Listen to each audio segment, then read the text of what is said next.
Au cœur du Cameroun, en Haute-Sanaga, une équipe progresse depuis plusieurs heures à la rencontre d'Antoinette, une villageoise handicapée qui vit dans un village enclavé en pleine forêt.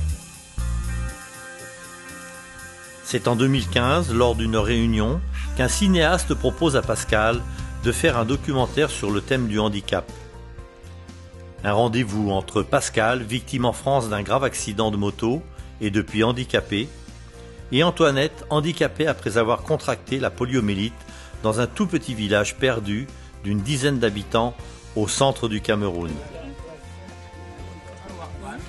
Arrivés au village de Nkanayang, les villageois attendaient Pascal avec impatience. Les deux nouveaux amis font connaissance et se racontent mutuellement leurs histoires de vie douloureuses mais pleines d'espoir. Antoinette raconte que c'est à l'âge de 2 ans qu'elle a contracté la poliomyélite. Ses parents l'ont alors fait opérer plusieurs fois à l'hôpital de Yaoundé par une équipe canadienne, à la suite de quoi elle fut appareillée. Le temps passant, elle grandit et les appareils ne sont plus adaptés. Son père, parti définitivement du village, laisse la famille dans une plus grande pauvreté. N'ayant plus de solution d'autonomie, elle rampe au sol. Sans ressources suffisantes pour se payer l'appareillage nécessaire, elle attend d'avoir quelques sous pour se faire des béquilles. Aujourd'hui, Antoinette a 40 ans, elle est célibataire, mère de 4 enfants à charge, qui se rendent chaque jour à l'école de Médalbaume, éloignée de 11 km qu'ils parcourent à pied. Elle vit d'un petit commerce vivrier et espère augmenter son petit capital pour acheter plus de produits et donc avoir plus de revenus. Elle rêve en secret d'autonomie.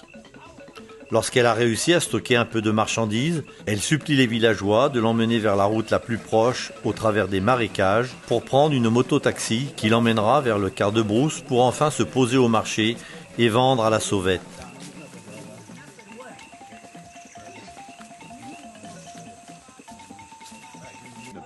Pascal a décidé de lui venir en aide. Il voudrait lui permettre d'être plus autonome et pourquoi pas marcher, pour avoir accès à une vie plus facile. Peut-être même de lui offrir une formation pour qu'elle puisse trouver une situation professionnelle adaptée à son handicap. Si Pascal, à force de volonté et de courage, a réussi à recouvrer une vie quasi normale, c'est peut-être aussi possible pour Antoinette. Vous êtes sensible à ce projet, vous vous sentez concerné, interpellé, rejoignez-nous sur adhm.fr. J'oubliais. Depuis cette rencontre avec Antoinette en juillet 2015, Pascal a créé avec quelques amis l'association ADHM, aujourd'hui reconnue officiellement au Cameroun comme en France. Un vaste programme est en cours de mise en place.